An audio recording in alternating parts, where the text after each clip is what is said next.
Oh, tama may ano to eh, Boy Scout. Tingnan natin kung paano niya gagawin. Yan siya maghiwa. Magbalat pala. Tapos gaganunin niya lang ng kutsilyo paikot. Ano? Yung balat. Pagka namunga na yung... Diba? Hindi siya walang kahirap-hirap. Awat pala yan. Simple lang ito eh. Bunga na yan pa. O, Ito yung bunga. ayos. Ikot-ikot lang pala yun. Kala ko kung paano. Ganun lang. Ganun lang magbalat. Pinahirapan pa natin yung sarili natin na. Doon na sa amin yan, hindi na pagka gayat-gayat na gayat, kinakain na pati yung mga. Ay, ibang klase rin sa'yo. Unggoy. Iba na yun ah.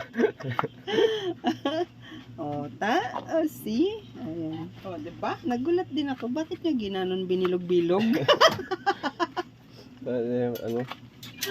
O, ayan na siya. Kanya-kanyang paraan yan. Sa amin kasi, Pamadalian niya ng buhay. sa amin di ganyan eh. Yung style ko naman di ganyan. Kaya sabi ko, kaiba rin yun ah. Pwede rin pala. Pwede rin pala. Okay. Mabilis yan siya balat ng pinya. Ano yan, matagal yan. Mas madali yung gayanin mo, tapos ganunin mo lang. Oh.